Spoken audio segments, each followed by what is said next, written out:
Every perfect master takes a share of the duty assigned to their specific age by the divine plan. Their work is essentially always, generally always the same. It is the preparation for and the dispensation of God realization, infinite truth to those who are ready.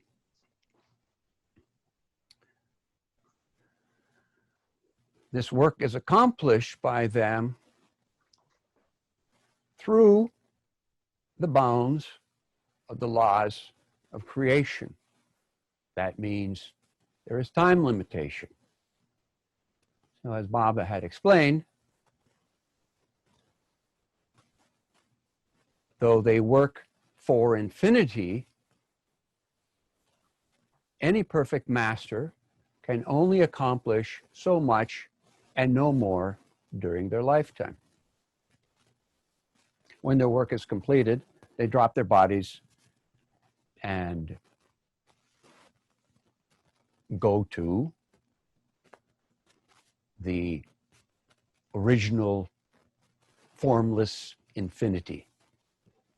But they leave behind a trace of divine impressions in the environment where they lived and worked. And this serves as a great spiritual benefit for those who love and revere the Master. This means of blessing to the people comes through the environment of the Master by means of two ways. There are two important things. The primary importance are the relics related to the physical body of the Master. After all, it was the vehicle through which the Master expressed divinity. God himself expressed divinity through this form to creation. Each and every cell of the perfect Master's body exists for the sole purpose of supporting the form that delivers divine light and love to the world. Of secondary importance are the artifacts, that is, the clothes, the tools, utensils, any writing, the signature, all of those things that were used by the Master in his life's mission. Indeed, every little thing that a perfect Master touches carries divine impressions. So there's great importance in that. The environment in which the perfect Master lived and worked carries divine impressions, which are beneficial spiritually to those people who love and revere the Master. But as time goes by, ages go by, the impressions, the atmosphere of that place gradually dissipates due to the sanskaras that are dumped there by the many devotees who come to pay obeisance. So it becomes the responsibility of the avatar to clean these places. So one of his duties as janitor of the universe when he comes is to go to these places and clean them of the sanskaras of the many thousands and thousands of people who have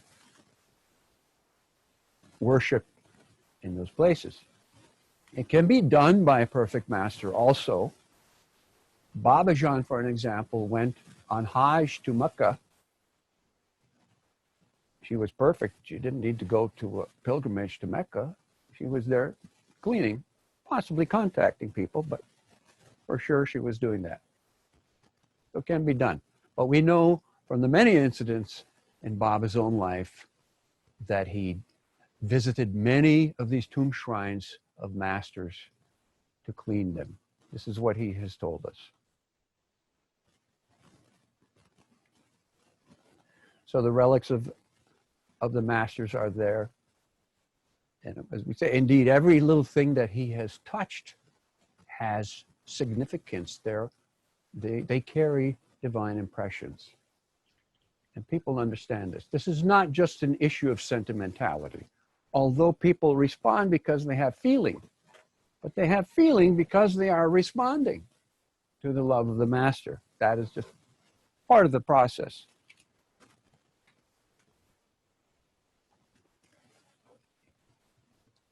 This can call it a tradition, but it's something that has been going on for many ages. We can think of in Vedanta, in Hinduism, there are many ancient myths and legends. Of course, they become myths and legends because there's no way to authentically determine whether these things are true or not. So we use the words of the contemporary masters to let us know whether these things have happened or not. Baba had said that Zoroaster lived 10,000 years ago. And we believe this was in a town in southwestern Iran, which is now referred to as Shusht. It used to be Shushtar. Now it's Shusht in southwestern Iran. This is over 10,000 years ago, and this would be about the time to give you a time link to the present. In southeastern Turkey, within the last few decades, they have discovered a temple complex that is so old that it was purposely buried 10,000 years ago, around the time of Zoroaster. This really shook up the world of archaeology and anthropology, by the way, because modern academic science couldn't accept that civilization could exist before then. Of course, Baba said there have been, used the word, millions of avatars, not necessarily on this planet. So the next one we know of is Ram. Baba said was approximately 7,000 years ago. So there's a gap of a few thousand years between Zoroaster and Ram, which means there had to be at least two avatars between them that we don't know.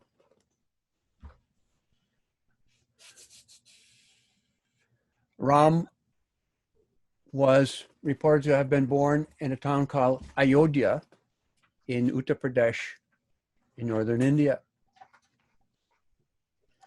Within the last 30 years, this conflict between Muslims and Hindus in India has become a bigger issue.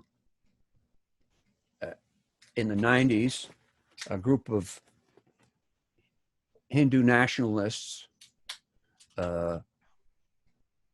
destroyed the mosque that had been built on what they believed was the site of an original temple dedicated to the birthplace of Lord Ram.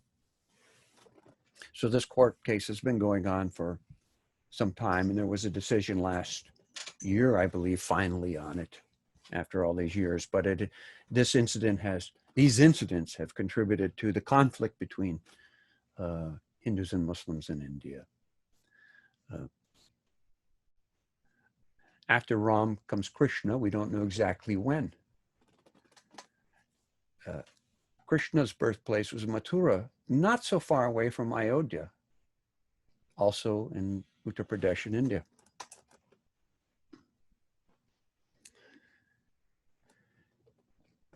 Between Krishna, then, the next recorded avatar in history we have is Buddha.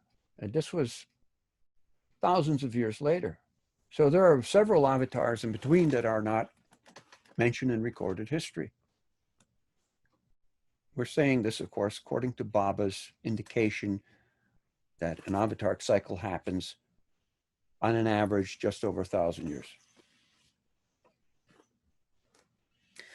In the age of Buddha, although that in that avataric advent, it's recent enough in our history that recording the history begins by writing and not just by verbal memorization. It's not to say that they were not educated in those days. There was a greater respect for the practiced verbal memorization of the stories than the act of writing something down and the possibility of something becoming misconstrued and becoming a written record. This is actually what the idea was. Even today in India, this habit goes on. The recitation, the Puranas are recited. They're recited, they're not just read by memory. In the time of Buddha, we also see it's an example. The great first, known as the first poet of India, Valmiki, wrote the Ramayana, which is the story, the epic story of the life of Ram. And even if all the details may not be accurate, we appreciate what he has given us because we assume it is all in proper context because, as Baba said, Valmiki was on the sixth plane. So his presentation of the Ramayana is the respected version. Buddha dropped his body. It was cremated. And the remains of his body, the ashes, were divided into 8 portions, which represented the 8-fold path that Buddha taught. And there were also there was also a portion of the ashes of the fire from the Buddha's funeral pyre and the container that held everything originally. So there were 10 items that were distributed to 10 Brahmin kings who were devoted to Buddha at the time. That was the first immediate dispensation of relics of Buddha just after he dropped his body. This image, as you can see in this gold and jewel embellished urn, is a tooth from the Buddha. It sits in that little base or whatever it is in the center of that. The next image shows us the temple, I believe, where this is. Mm-hmm. This is also in Sri Lanka, in Colombo. Next image. This was a crowd of people in a procession from 1885, which carried one of these teeth of the Buddha on an elephant in a big procession. This is reportedly one of Buddha's hairs, or some of Buddha's hair. It's also in this container of gold and jewels pinned onto a cotton batten. Such great care they take to display this. And the next image shows the temple in which Buddha's hair is being displayed. This is also in Colombo. We just happen to have many of these images of Buddhist relics, so we're showing you this. This is in Cambodia. We talked about the ashes. So what happened is the original dispensation of the ashes of the Buddha's cremation was done immediately after he dropped his body. A few centuries later, the great emperor in India, Ashoka, who ruled all that part of India at the time, recombined all of the relics of ashes of the Buddha, and he had them divided into 84,000 portions. And these portions, because of the growing popularity of the Buddhist religion, were shipped out, given out to all these Buddhist temples that were being established around that part of the world at the time. This is a flotilla in Cambodia carrying one of those 84,000 portions of the ashes, the cremation ashes of the Buddha that were distributed by the Emperor Ashoka. A few years ago, I don't know, maybe it was 10 years ago, these ashes were stolen. And there was a national manhunt on to find these ashes.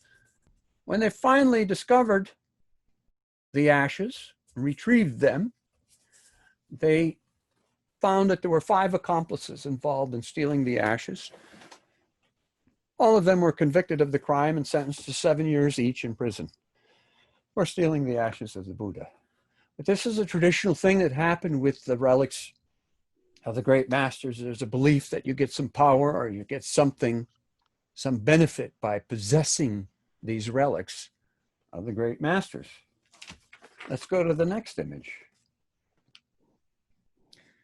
This, as you may recognize, is the Shroud of Turin, which is the burial shroud of Christ. It had been kept for centuries and centuries, but it became very popular after a photograph was taken of it in the 1890s. This is a negative image of that photograph that shows the image of Christ that's really come to life out of this shroud. This is Pope Francis in Turin at the shroud. The right portion of the shroud was the back. So the shroud would be laid out. The body of Jesus was laid onto this shroud, and the left portion would be folded over. So we have an imprint of the back of the body and the front of the body. The mystery is, how did that imprint come to be onto this fabric? The patches that you see and the lines are from a fire that happened in the convent in the 13th or 14th century where this shroud was being stored, and it was folded, so one corner and one edge burned, but the actual image of Christ was still intact. So now it's kept like this in Turin in the shroud. Of course, we know that Jesus didn't actually die on the cross according to Baba. He didn't drop his body. He stopped his body for 3 days. He stopped the function of his body for 3 days.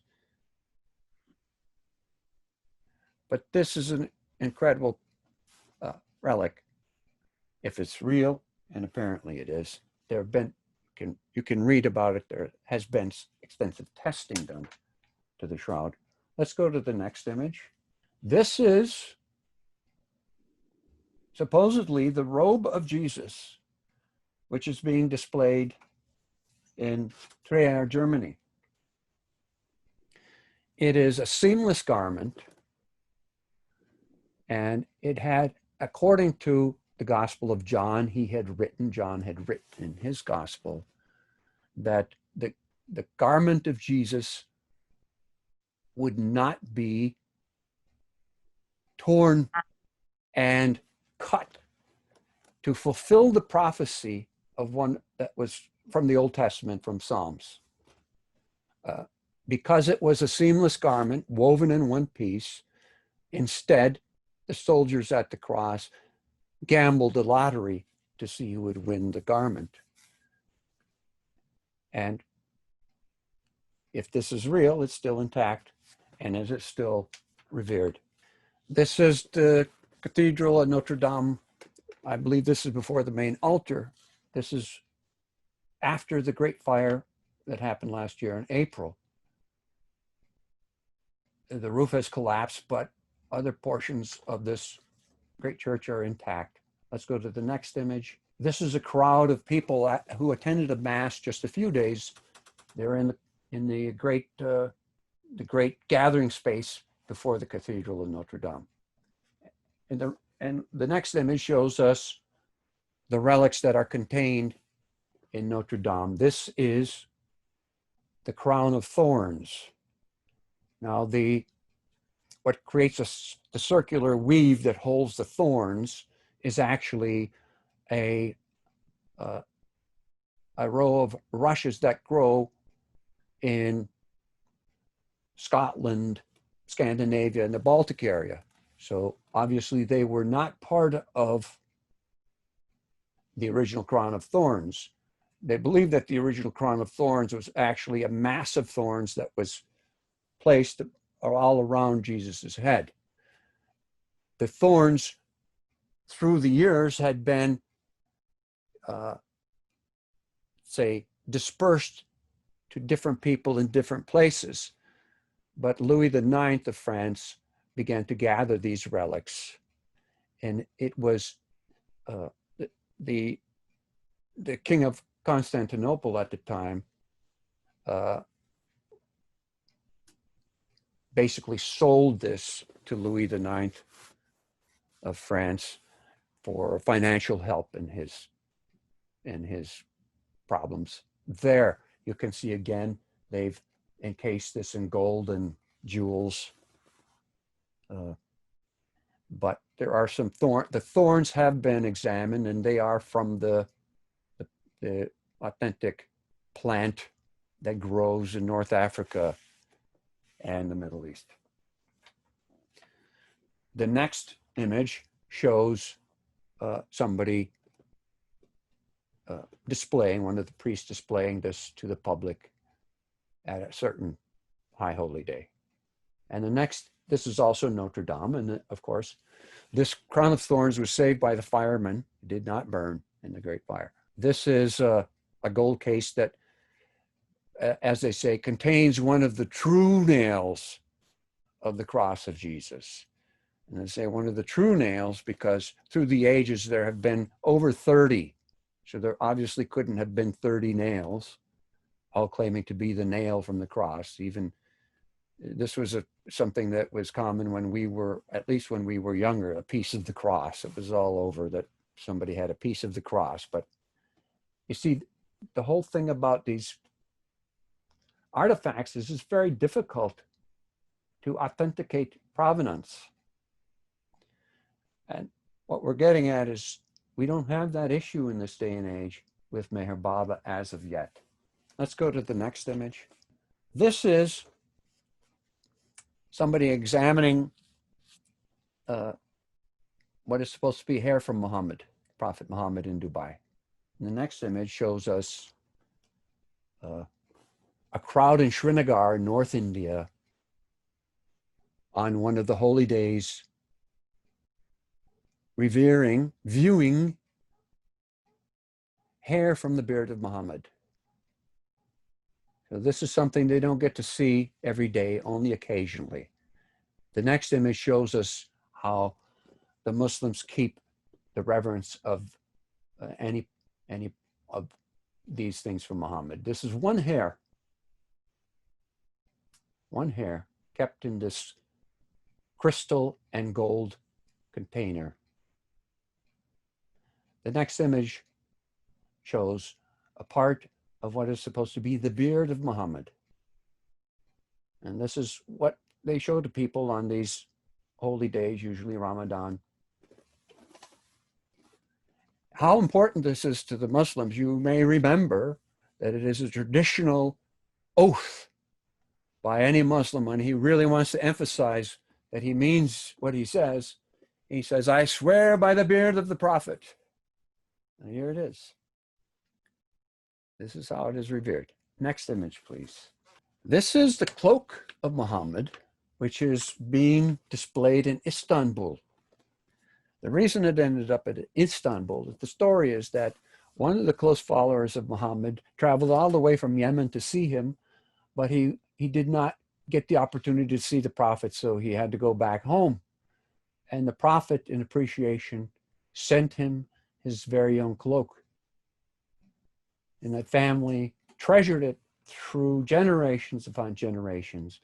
And sometime in the 15th, 16th century or later, the Ottoman emperor at the time, who by that time was ruling most of the Muslim world, asked this family to bring the cloak to Istanbul so that it could be, which was the capital of the Islamic world at the time, so that it could be displayed nicely for all the followers in Islam.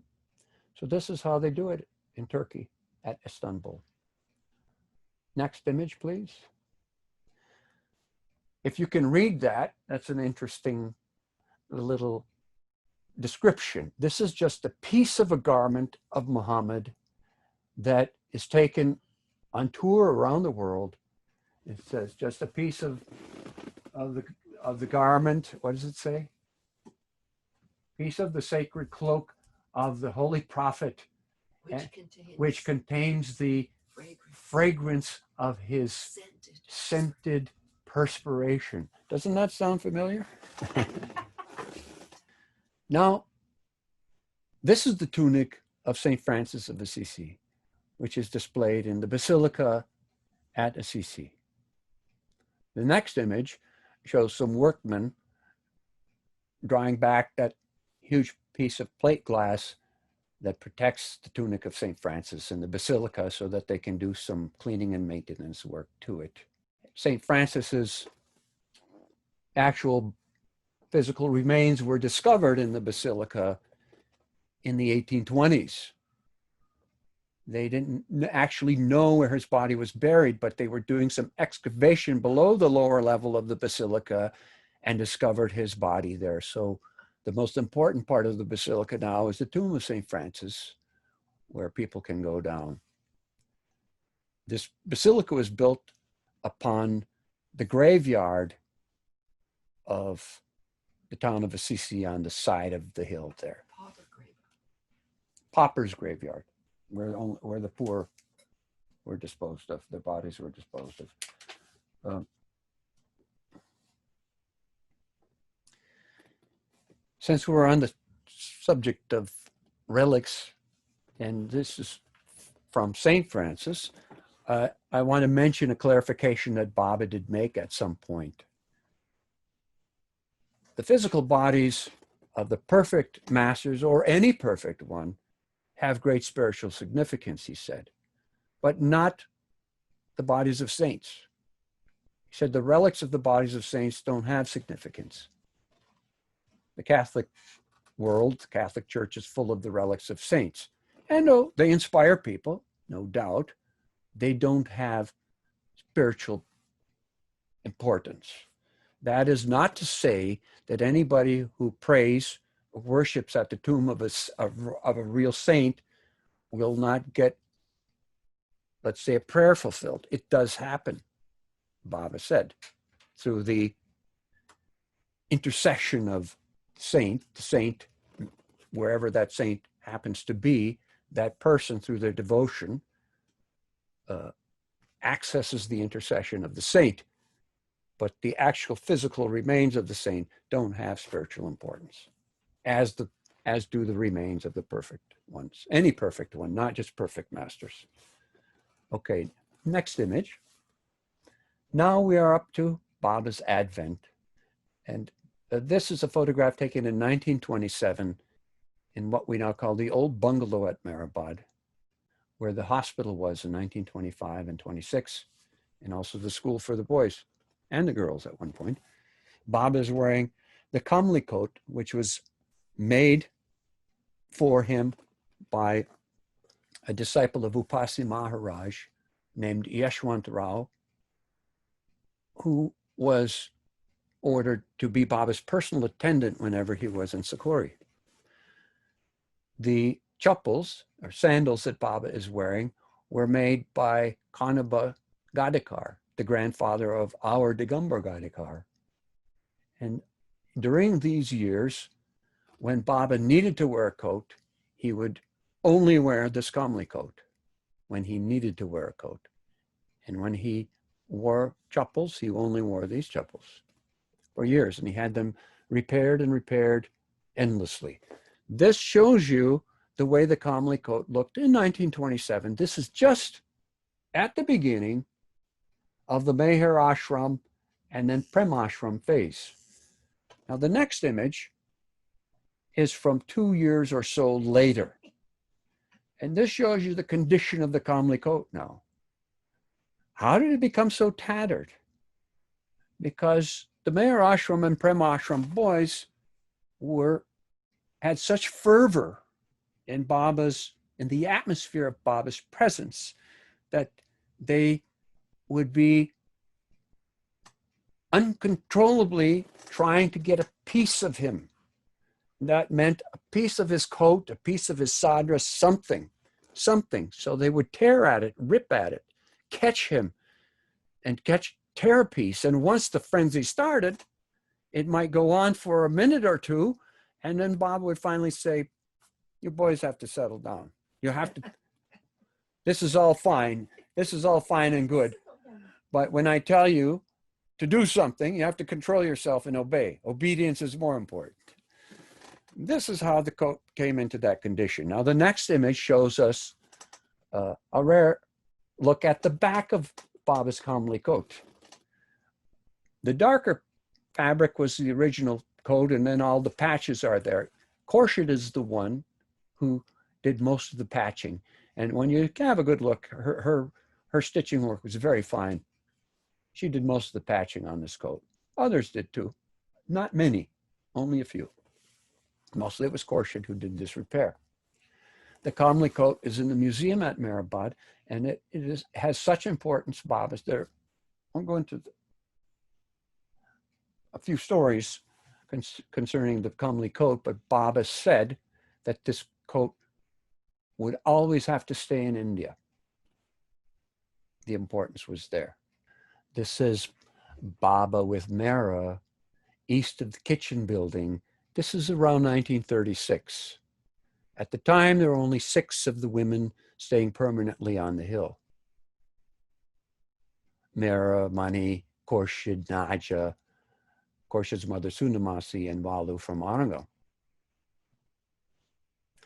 While Baba was away traveling during the 30s, when he began his work traveling around the world to contact people connected with him everywhere, he would be away for months and months. So the women had to occupy themselves with certain things. And they missed him tremendously. They would take remnants of his hair and nails and make things. This is one of the things they would do. This, for an example, is one of the brooches that was made by Mera and Khorshid. Mera loved horses. So this is all the black in there. The dark is from Baba's hair. It is bound together with other kind of twine to create that image. And it's on, it looks like a piece of, what do you call it? It's not burlap, but what's that hopped, whatever that cloth is, the coarser cloth. This is a very fine piece of work here. So they would spread a sheet out on the floor in the East Room. They didn't have tables. They'd spread a sheet out and get to work on these things. Usually Mera would be the one determining the design of anything they would do. Mani might contribute something, and Khorshid and Mera, mostly Mani also. Sometimes the others would contribute some labor in doing certain things. They would assign certain tasks and do this. You can see what they've used here. These are pearls and Baba's nails. You see Baba's nails around the 7 pearls in the center. And then Baba's hair is woven and tied with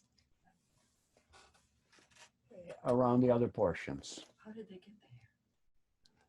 These are hairs that were saved by combing Baba's hair. In the early days, Gulmai would do it, then Gustaji would do it, then Mera was given the duty almost exclusively from 1925. So it would save every little thing. Even in 1925, when Baba was working with the young boys one day he came into the post office and said, check my head, I have a little itch there. And they saw that Baba had 1 or 2 lice that he got from being in contact with the poor boys from Arangal.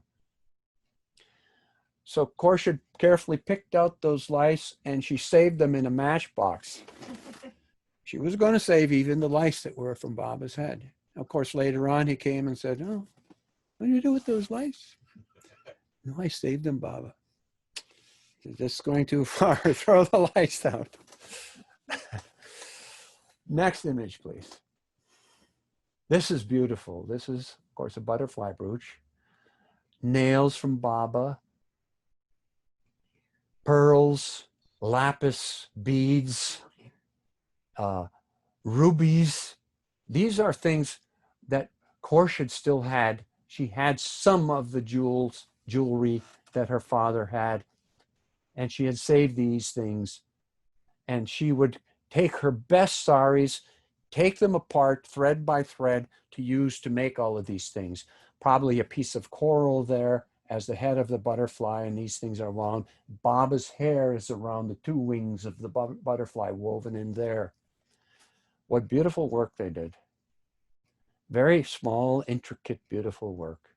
This is just showing you an example of what dedication and what reverence they had, what love they had for these things. This is the Domic Stupa in Sarnath.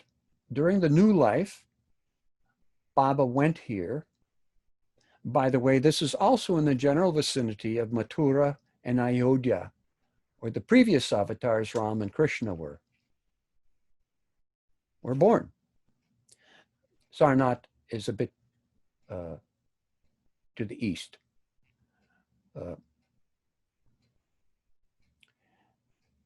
No, to the west. The stupas were built to hold the ashes that were distributed by the Emperor Ashoka all over India. Over the centuries, they disintegrated for the most part, but this one had been maintained and has been rebuilt through the centuries. This one is important because this was supposed to be the first place that Buddha first revealed his Dharma to the 5 Brahmin disciples who were the original Mandali of Buddha. So Baba came here during the new life. I'll read a little bit of this excerpt from Lord Mayher. There are also separate underground stone rooms originally used for meditation in this stupa, with steps leading down to them.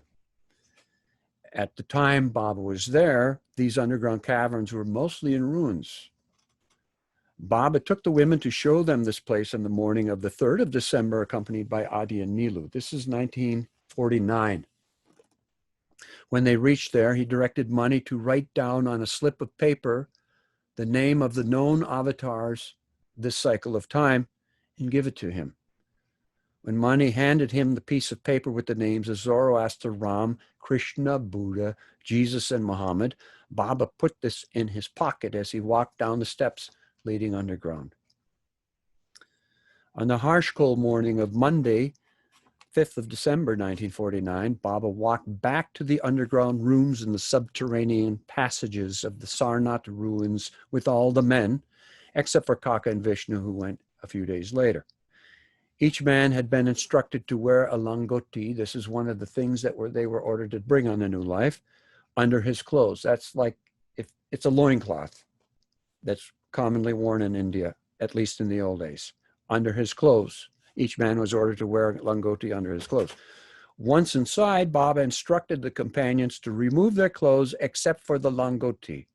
Almost completely naked, every man shivered in the bitter cold. Each companion was handed a copy of the prayer to be offered. Sitting down on the steps, those are the elevated steps, Baba directed each to read the prayer silently in his mind for 15 minutes when he signaled to begin. The ancient surroundings where Gautama the Buddha had conferred Diksha, his initiation to his disciples, were peaceful and still. Ironically, in the place where Buddha consecrated his life and the lives of his disciples, Baba was praying with his companions to snap the master-disciple connection. Sitting on the steps, this was an important integral feature of the new life at the time. Sitting on the steps, all gazed at Baba, who smilingly signaled them to begin silently repeating the following prayer. God, give me strength to follow the conditions 100%. God, help me to speak the truth and not to tell a lie under any circumstances. God, help me to control anger and to keep away from lustful and greedy desires. God, help me to be just, fair, honest, and kind toward my companions and toward those who come into contact with me. After 15 minutes, Baba signaled to the companions to touch the prayer paper to their foreheads, put on their clothes, and stand in a line. Baba was standing at one end of the passageway, and when the companions were ready, he directed them to approach him one by one and hand over the prayer paper. As he took it, he warmly shook hands with each. Baba's face burst into a brilliant glow, exhibiting his complete satisfaction with the fulfillment of his work. Smiling, Baba and the companions ascended the steps and reached the door, where Baba asked Dr. Gunny to loudly repeat 7 times, Hogaya, which means finished or completed. When Gunny was repeating the 2 words, Baba himself joined in by raising his right hand each time. Baba advised the companions to carefully preserve the langoti they had on at the time of the prayer, not to use it again unless he directed, and to keep it separate with a special mark on it. After touring the main temple, on the way back to the bungalow, Ghani remarked to Don that, evidenced by Baba's obvious happiness over some work accomplished, and by having Ghani repeat Hogaya, Baba's last main work must be completed. Baba asked what they were talking about, and when he heard what Ghani had said, he remarked, "This is only the beginning. The end will take care of itself." The end was a very common, important theme in the new life. It meant more than the end, it meant the real end.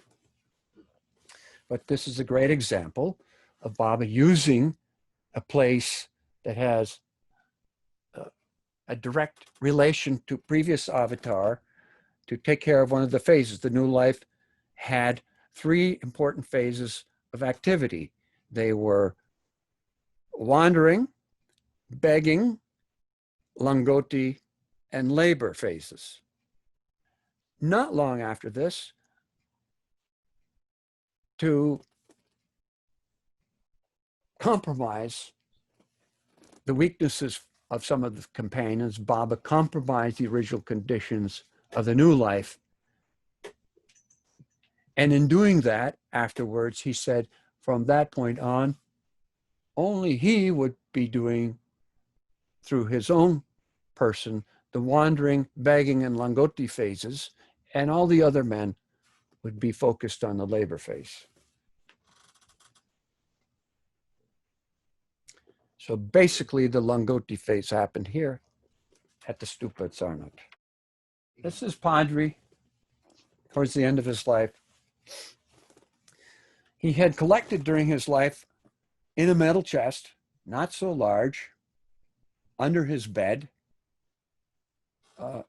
treasures, artifacts that he felt were important in the life of Baba and from some of the perfect masters.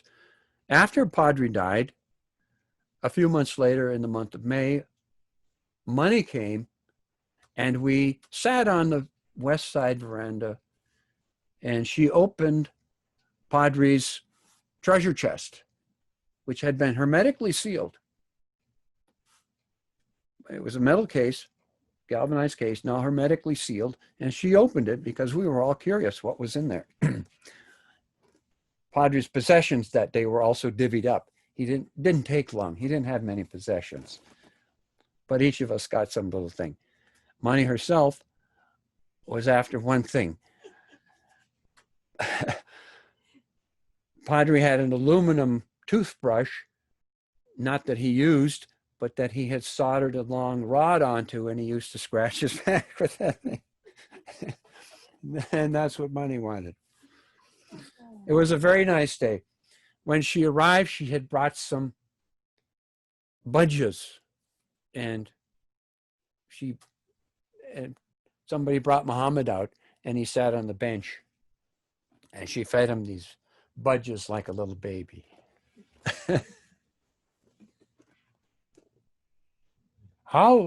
He knew, the importance of Baba's sister. Okay. So what I was saying is, Mani opened this treasure chest of Padres.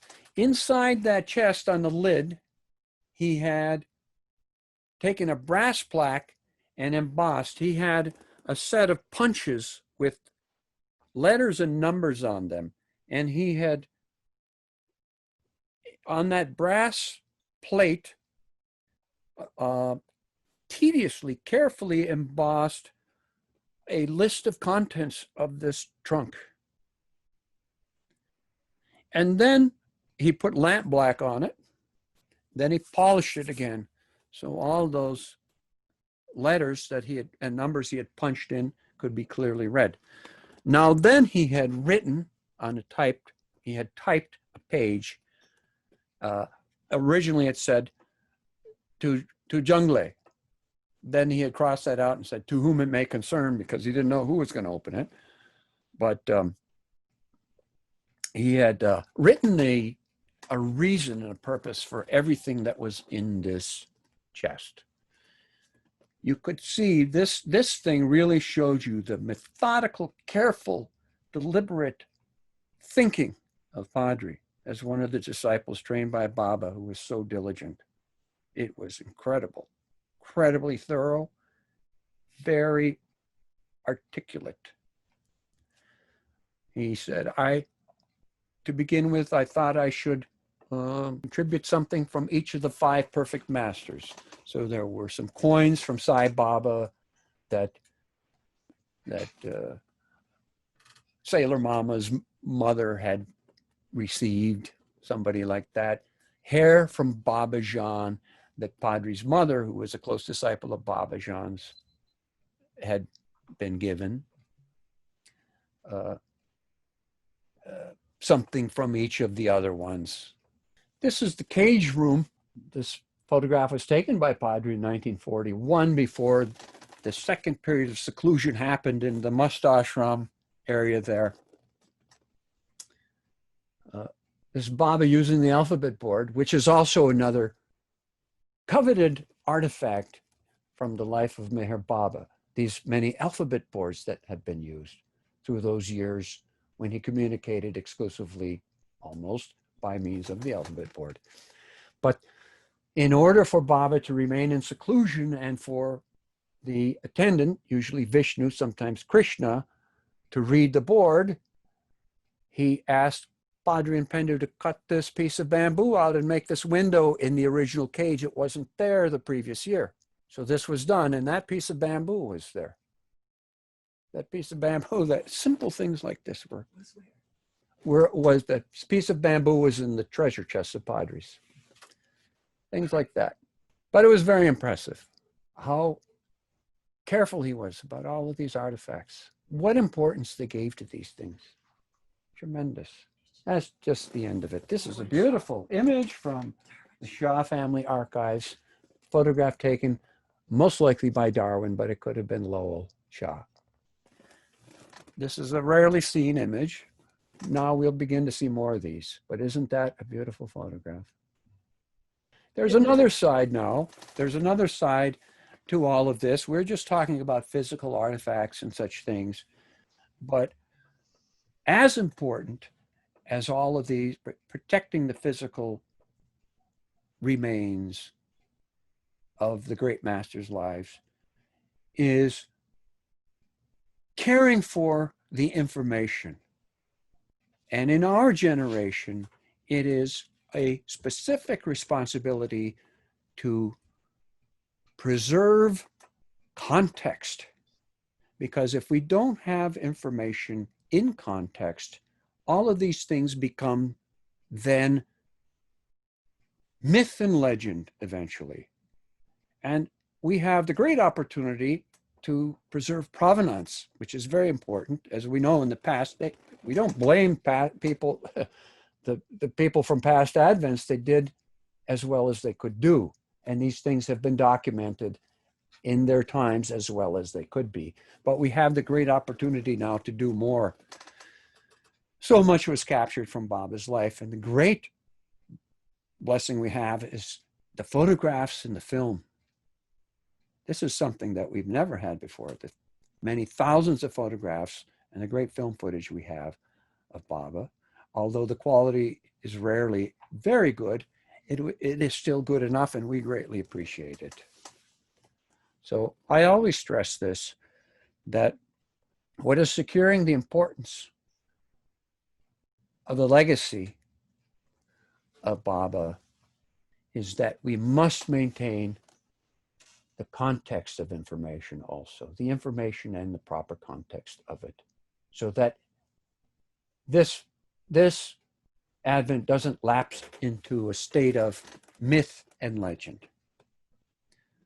So now let's open it up for questions. Hello. Hi, Matt. Jay Baba. That was so great, Pete. Thank you so much. Thanks for being here.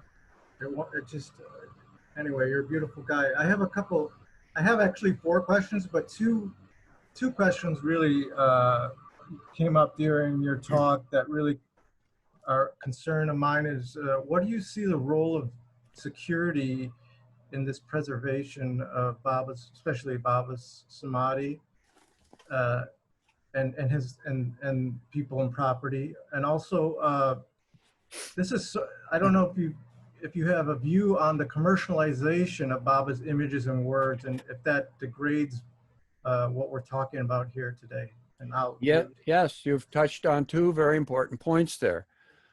Security, you may have seen the recent videos. We have 2 new volunteer security guards on top of the covering outside the Samadhi there, and they don't seem to want to go away. He doesn't know what you're saying. He knows what I'm saying. Oh, he does. Yes. No. But really, in the future, that is going to be an issue. They don't know there's What we're talking about is the black-faced macaques, the big monkeys that are spending a lot of time on top of the portico outside the Samadhi right now. They seem to very much like the place. Yes, security is an issue, no doubt. So far, we refer to it as a mom and pop operation, but ultimately, I'm not saying shirking responsibility, but ultimately it is in Baba's hands. So those of us who can do so, take care of the security there. I will say frankly now, the atmosphere in India is not conducive for foreigners to take part in the security of property in India. It should all be done by Indian nationals. This is for our own good, so that we don't lose an opportunity to be there for some odd reason. You don't know what could happen.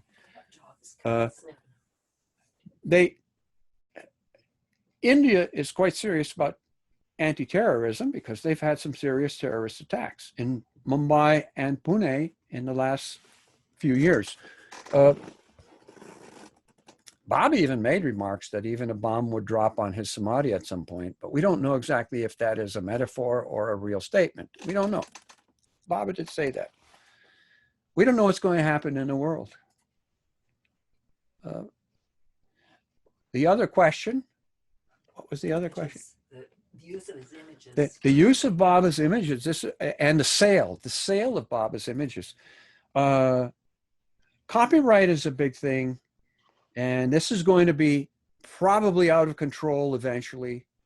At this point, people are still disregarding copyright use, we're not saying that every image after so many years has to be owned by specific individuals for money. The most important part of this whole thing is that they're trying to recover the investment, the great investment that it's taken to procure all these images. So somebody like Mayor Nazar or MSI, if they have to sell the image, David Fenster has done tremendous work in his life, gathering information, and Martin Cook working with Martin and Christine, working with the images, making them the great quality that they are. Previously, we had Hermes doing that work. There's just a simple attempt to recover some of the costs involved in producing these images, but nobody's taking other people's stuff and using it without permission in our circles that we know of. There are certain people who do it, mostly in India, where most of the Baba lovers are, where there hasn't been a tradition of respect for copyright in general. It was just very loose. That's where we have. That's how we have the problem there. I don't know if it's a major issue at this point, but as time goes on, when the internet, you know how things are, there may be eventually a loss of control of all of these things. I have no idea. So we can appreciate Baba's images and all of these things at the present time that we have them. If these things disappear, we still have to find Baba within the same way. It's still down to that.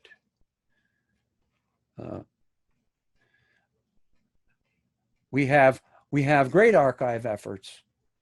Mostly a center for all of this is in India. Nashwan has been doing this in New Jersey for years. The Sufis have their own very carefully cared for centers. Meharana has their own archival work going on there, other places. And in Australia,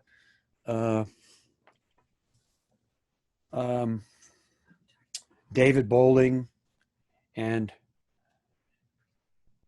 Jim, and who else has done archive work there? Well, I forget. A lot of them. I just forget. Yeah. Anyway, they have a small space, but they've done very careful, fine work there in Australia also. And what about here?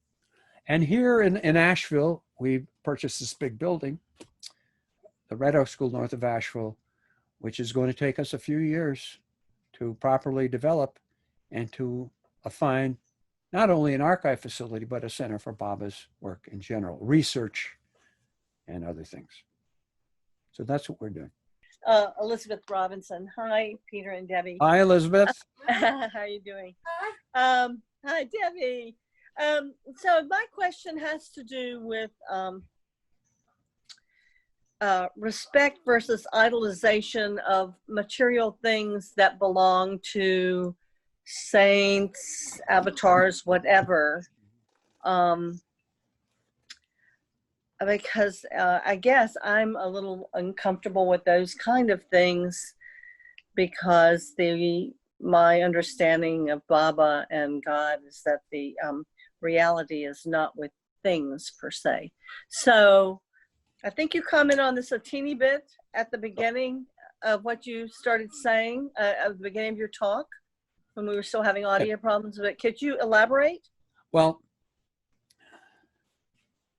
of course, Baba said that anything even touched by him, and for that matter, by any perfect master, at least for some period of time, but especially by the avatar, has great spiritual significance.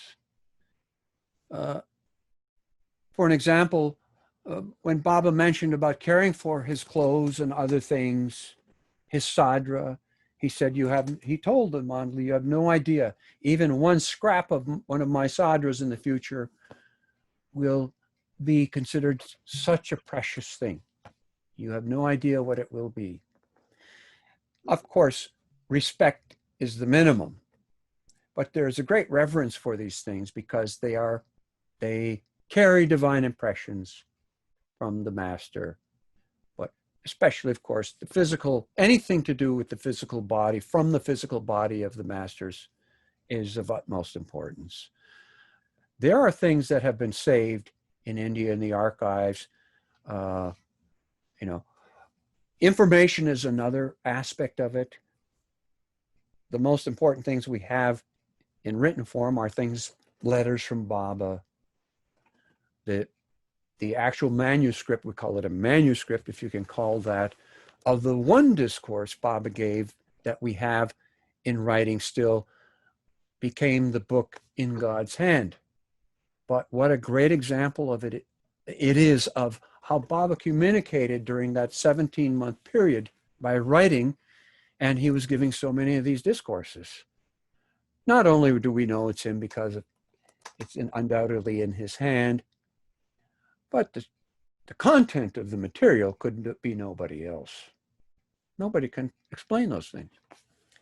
So these things are of tremendous value. There are also the treasures that were given to Baba by musts. And he would tell the Mandali, take care of these things. They must be taken care of and preserved. We read the story of Baba at Sarnath. He told the Mandali, save your langotis. Keep them apart. Don't use them ever again. Make a mark and don't lose track of it. All these items have significance in his work. That's what it's about. One of the rare things that is stored there are the ashes from the Mananash Duni at Marisad. The Mananash Duni officially ended the work of the New Life. It happened just outside of the cabin, the Mananash cabin, which we now refer to as Erich's room. And in that Duni fire, Baba burned that piece of paper that had, upon which the words had been written. All rites, rituals, and ceremonies of all religions of the world are hereby consumed in the flames. After this unique special Duni at Marisad, Baba ordered all the ashes from that fire to be gathered. And there was also some material of the earth to be safe that was also collected in a few of those urns. And those urns were sent to Maribad to be stored. They were kept in the East Room for years, never to be touched or used by anyone for any purpose. So this is a containment of Baba's work. The destruction of all rites, rituals, and ceremonies of all religions of the world. This is some kind of a medium of his work. And now it's there at Marisad in the archives. So Matt brought up the thing about security. Imagine the security that's going to be required around the archive building. The tomb, the archive, all of that. It's, to us, it's home, but it's going to be, as Baba said, the New Jerusalem. It is a divine museum, the whole place. So all of these things have great importance. The meaning of it for us spiritually, internally, is to help us become inspired to love him more and more. That's the real thing. But he has promised that there's significance in these things. Even as he has said, there's significance to saying the universal prayer and the prayer of repentance. So we do that because Baba had said in his final days, this should be done. Because it helps people spiritually.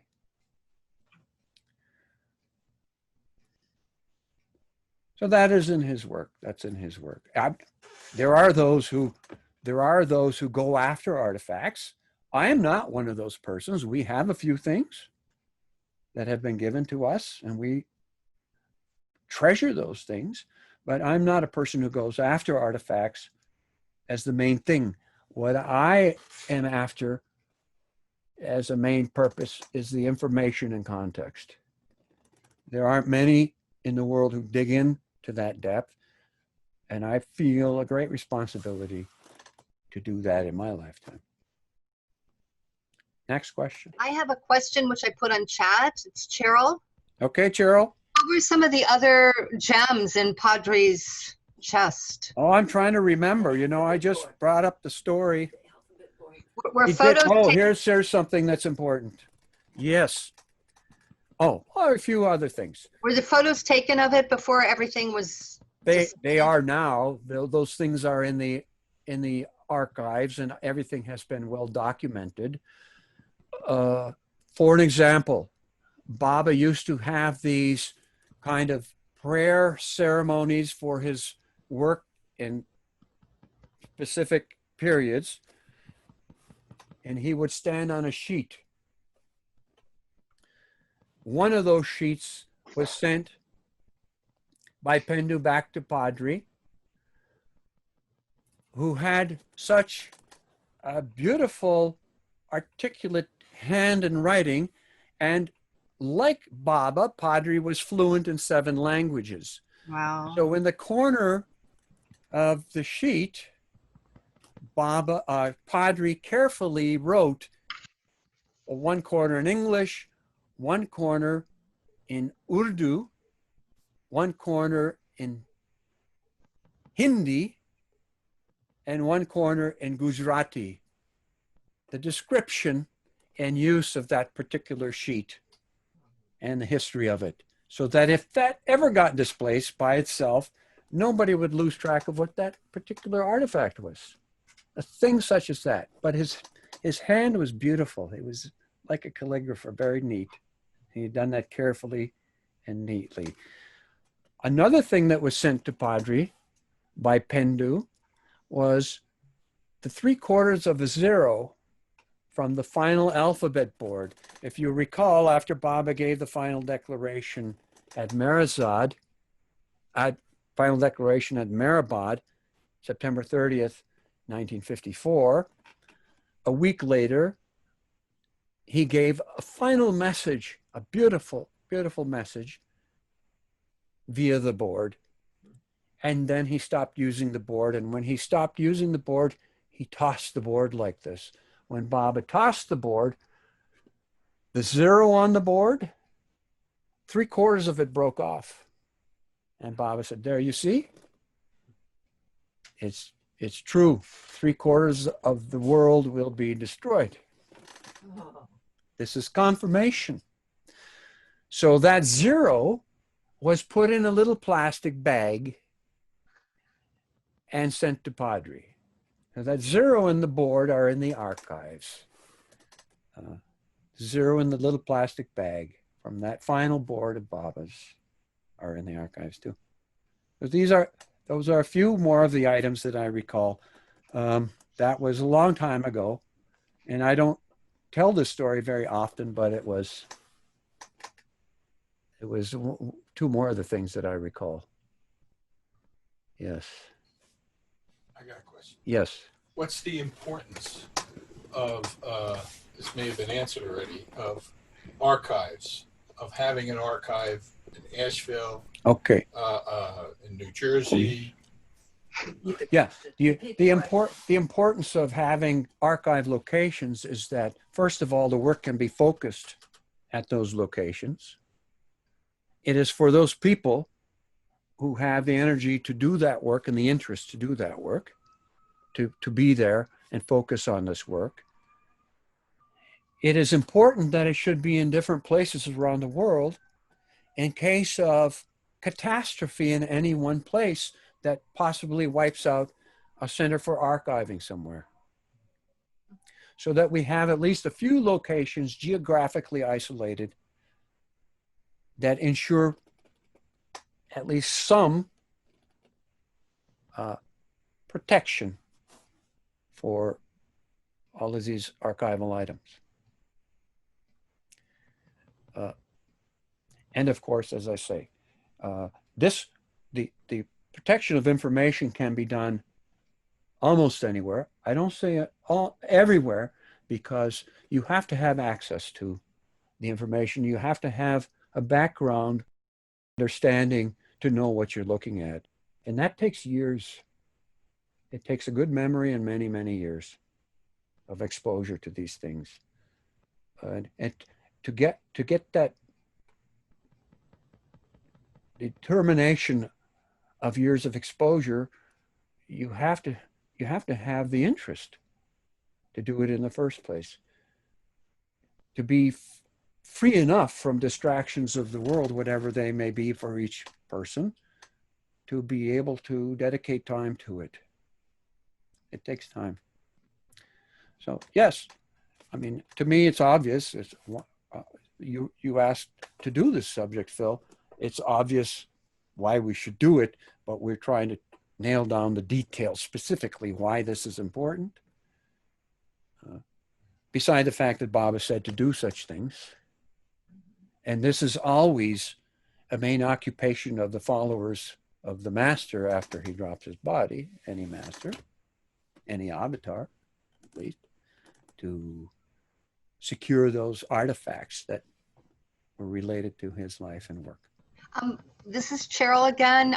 Since no one else is asking a question, do you know anything more about the life of Zoroaster that Baba has said, or that Padre or any of the other Mandali shared with you that Baba had said? Well, I mean, I don't think I know more than most people. Baba said that Zoroaster's master was a Jew. That tells you how old Judaism is, though, in fairness, it was not called Judaism at the time. Judaism came from Judea. The people who were from Judea were the later followers of the same Abrahamic lineage.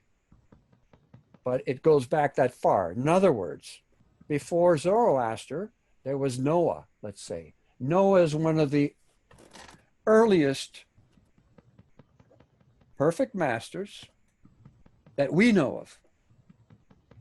Even the Bible scripture refers to Noah's perfection. I think it reads, and Noah was perfect in his age. They don't know what perfect means, and they don't know what age means, but he was perfect in his age. That meaning has been lost. And Edgar Casey said Noah's time was over 12,500 years ago, which would be right in line with the great deluge that took place about 12,800 years ago, when a tail of a great comet swiped the polar ice cap over Earth and turned everything upside down. So the Quran, Baba referred to Noah occasionally. So Noah was before Zoroaster. And so Baba said Zoroaster's master, like the Upasni Maharaj in the advent of Zoroaster, was a Jew. Wasn't, we know them as a Jew, but that means they've come from that lineage coming down from Noah. All of those people who had spiritual inclination, but they weren't Hindus. They were Hindus at the time. Hinduism is ancient. It goes way back. And remember, at the time, this is mostly Dravidian culture in South India. So many of these avatars that we are missing in time slots most likely lived in South India, because there are so many masters that they're just almost casual. There's so many. It's such an ancient culture. Now, Rick Berman sent me an email a few days back. He said he was remembering he went on a walk with Erich. Rick Berman is a potter you might know from Atlanta, old Baba lover. He went on a walk with Erich to Pimplegon Village once to go and see the potter there. And with a group of people, they passed somebody doing some worship on the side of the road, and somebody asked Erich, what are they doing there? He said, oh, you know, Indians, the way the culture is, they bow down to almost anything to get a blessing. So they're bowing down for some kind of a blessing here. And it was just casual, walking along. But Erich then mentioned every square inch of this earth was covered by the remains of an avatar. It's a mind-boggling statement. Whoa. Now,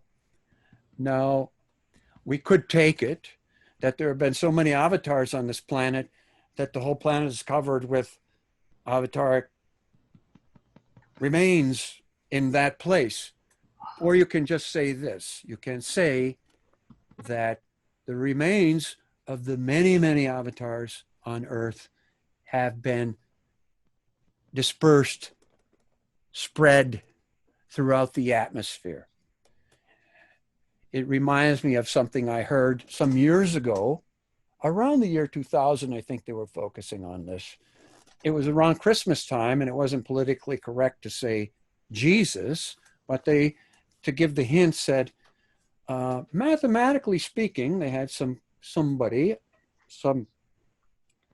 chemist or physics professor being interviewed, and he said, mathematically speaking, there is at any given time, a 65% chance that you are breathing the very molecules of air that would have been breathed by anyone living, let's say, in the Roman Empire 2,000 years ago.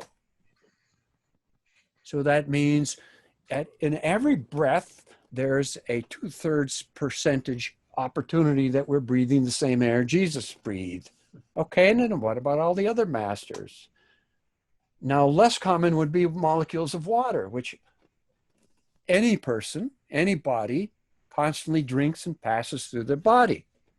So this would be the same for every avatar, and molecules of water, to a lesser degree of chance, but still there. There's a percentage of time, not to mention all 55 perfect masters that live between, at least between the advents of the avatar. And so when you go way back in time, this question of when do the divine impressions dissipate completely?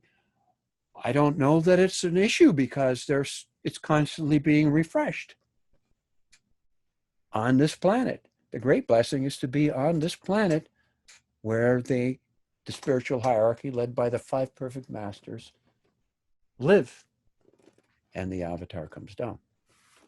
That's the great blessing. It's a mind-boggling thing, but this statement made by Erich could also mean then that it is the dispersion of the molecules of the remains of the many avatars throughout unrecorded history. Don't know. Any other questions? Yes. Earlier in your talk, you said that between the avataric ages, there were approximately 1,000 years.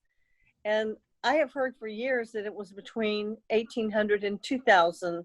So I just wanted like a reference, or I just want to make this dissonance go away. So Baba's words were actually from 700 to 1400 years, and that doesn't mean an exact number, but it's of mathematical interest if you look at a cycle. Now, Baba referred to cycles, and he referred to cycles of time. So I explain it this way. Once on the hill, Baba explained to the women mandali that he was the last avatar in this cycle of 24.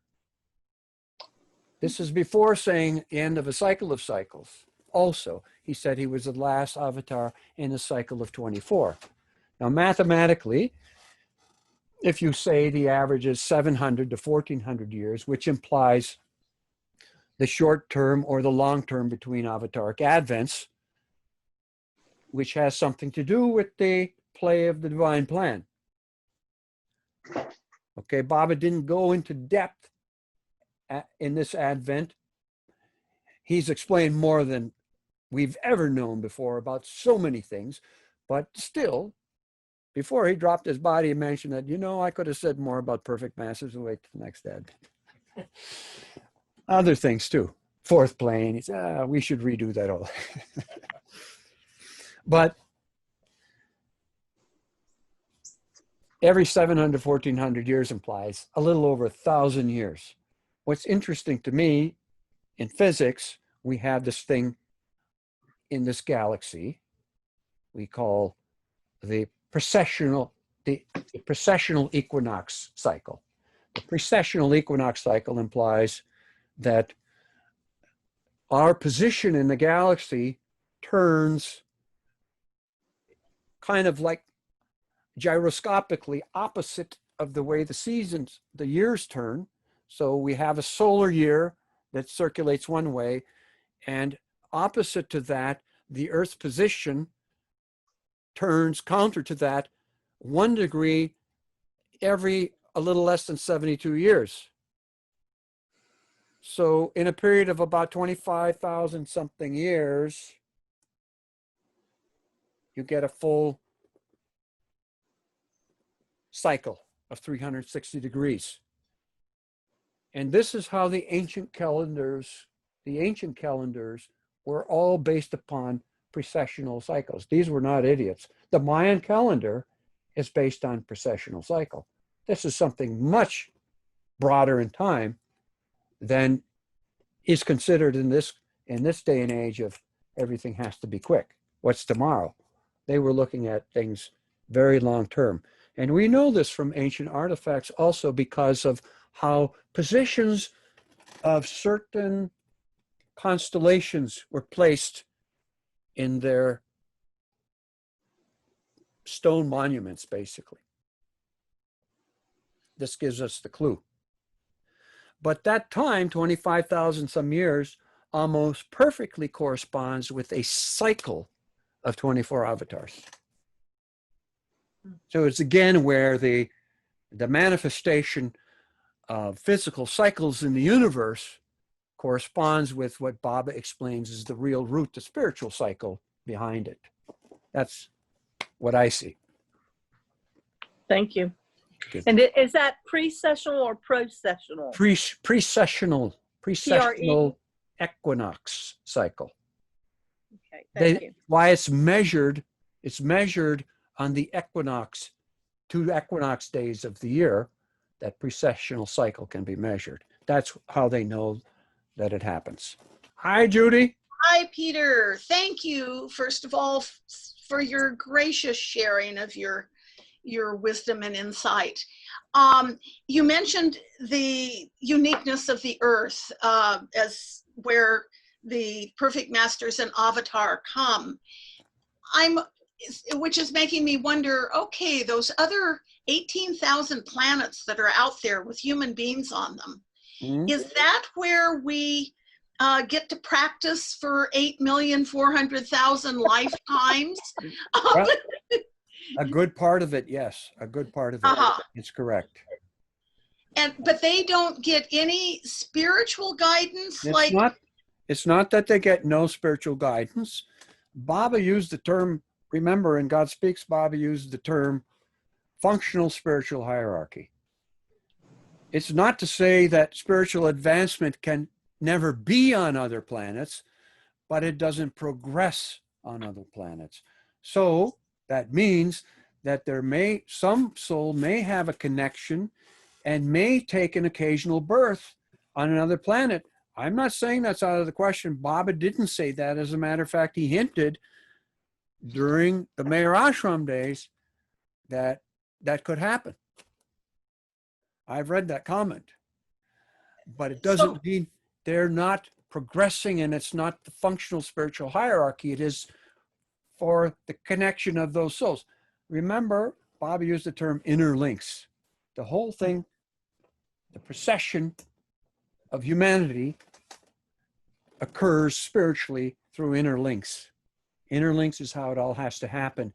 And part of the reason why all those souls had to take birth on Earth during this very most important advent, why we see the population of the planet exploding, is because these souls have to, not consciously, this doesn't happen consciously, these souls have to experience the atmosphere of the advent of the avatar. And it seems it is more important for souls to experience this advent during this cathartic period after he has dropped his body. That's when the population has really increased. So what's coming up is a great period of cathartic suffering, which people will experience, but it will pay, especially, let's say, if you're coming from another planet of great casual intellectualism, where you understand that you don't do these things because it causes you unnecessary suffering, and suddenly you've taken a birth in the middle of the, what would you call it, the spiritual storm.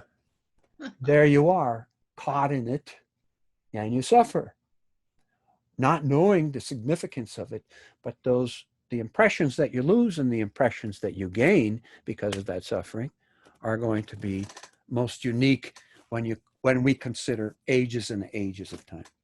All the different talks that you've been giving somewhat recently are so useful for all of us sort of trying to get some groping around, speaking for myself, groping around, trying to figure out what all this stuff is about after all these years of trying. I don't know that it is very important, but it's a way to pass the time. It's an enjoyable way to pass the time. And it's a way to remember him in that passing. Most important. Most important. Peter, another question from Cheryl based on this conversation. Where specifically did Baba state that we were taking birth on other planets and then coming here?